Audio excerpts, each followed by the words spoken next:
নমস্কার বন্ধুরা, জয়ন্তীর কিচেনে আপনাদের সকলকে স্বাগত জানিয়ে আমি আজ চলে এসেছি একটা দুর্দান্ত স্বাদের মুখরোচক রেসিপি নিয়ে। সেটি হলো ব্রেড চপ। আসুন তাহলে শুরু করা যাক আজকের এই রেসিপিটি। ব্রেড চপ তৈরি করার জন্য আমি প্রথমে একটু আলুর পুর তৈরি করে নেব। সেই জন্য আমি কয়েকটা মাঝারি সাইজের আলুকে আগের থেকে আমি সেদ্ধ করে রেখেছিলাম। এবার একটা খুন্তির সাহায্যে আমি আলুটা ভালো করে মেখে নিচ্ছি। যেহেতু আলুটা গরম ছিল তাই আমি এখানে খুন্তির সাহায্যে আলুটা মাখিয়ে নিচ্ছি।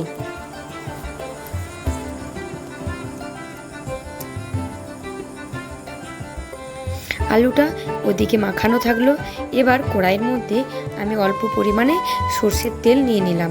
এবার সর্ষের তেল নিয়ে আমি অল্প পরিমাণে গোটা জিরে ফোড়ন দিয়ে দিলাম, একটু পেঁয়াজ কুচি দিয়ে দিলাম, আর আমি 2 থেকে 3টা কাঁচা লঙ্কা কুচি দিয়ে দিলাম। ভালো করে নাড়িয়ে নিচ্ছি।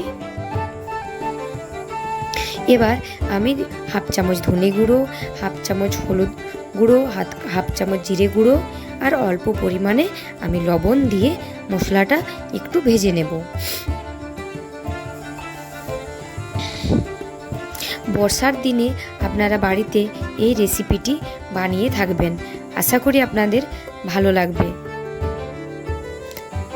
এবার আমার মশলাটা তৈরি করা হয়ে গেছে, আলুটা আমি দিয়ে দিলাম।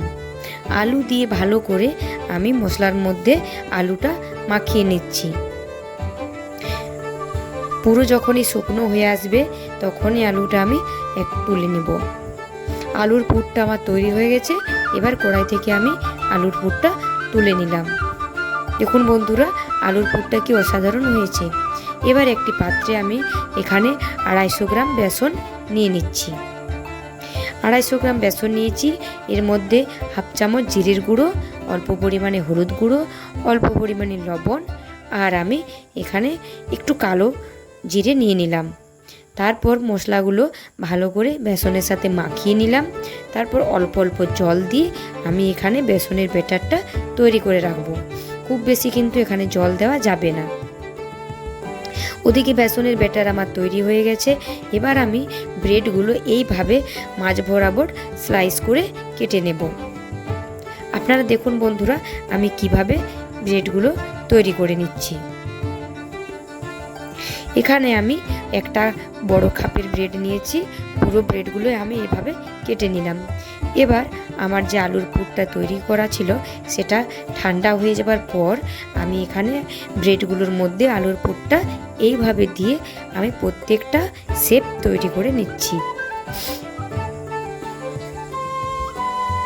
আপনারা দেখুন বন্ধুরা, কিভাবে আমি আলুর পুরটা দিচ্ছি। ঠিক একইভাবে আপনারা এইভাবে আলুর পুরটা দিয়ে প্রত্যেকটা ব্রেডকে তৈরি করে নেবেন। আমার রেসিপিটি যদি আপনাদের ভালো লেগে থাকে তাহলে প্লিজ বন্ধুরা ভিডিওটি লাইক, কমেন্ট এবং শেয়ার করবেন।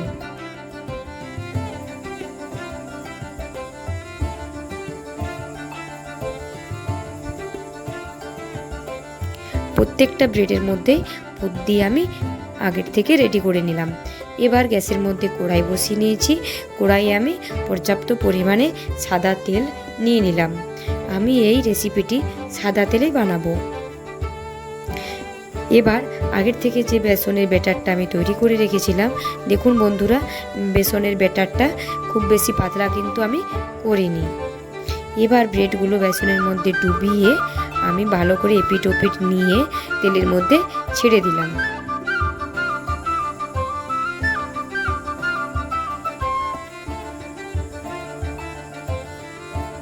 আবারও একটা আমি ব্রেডকে বেসনের মধ্যে ডুবিয়ে তেলের মধ্যে দিয়ে দিলাম। লো টু মিডিয়াম আঁচে আমি প্রত্যেকটা ব্রেডকে ভালো করে এপিট ওপিট উল্টে ভেজে নেব। যদি আমার চ্যানেলে আপনারা নতুন কেউ বন্ধু হয়ে থাকেন তাহলে প্লিজ চ্যানেলটি সাবস্ক্রাইব করে দেবেন।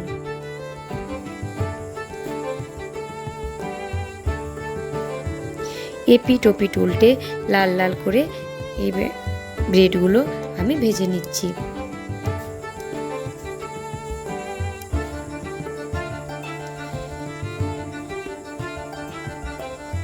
দোকানের ব্রেড চপ তো আপনারা অনেকেই খেয়েছেন, কিন্তু যারা কোনোদিনও এরকম ব্রেড চপ বাড়িতে না বানিয়ে থাকেন, তাহলে আপনারা একবার এইভাবে ব্রেড চপ বাড়িতে বানিয়ে দেখুন। আপনাদের কথা দিচ্ছি অবশ্যই আপনাদের ভালো লাগবে। আবারও আমি দেখাচ্ছি, বেসনের মধ্যে ব্রেডগুলোকে ডুবিয়ে আমি এখানে তেলের মধ্যে দিয়ে দিলাম। এবার এপিট ওপিট উল্টে আবারও ভালো করে আমি প্রত্যেকটা ব্রেডকে একইভাবে ভেজে নেব।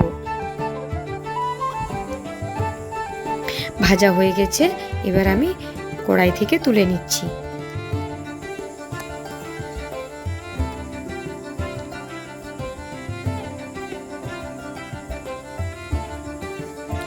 আমার রেসিপিটি রেডি হয়ে গেছে। এখানে আমি গরম গরম পরিবেশন করব সস দিয়ে। আপনারা যদি আমার এই ভিডিওটি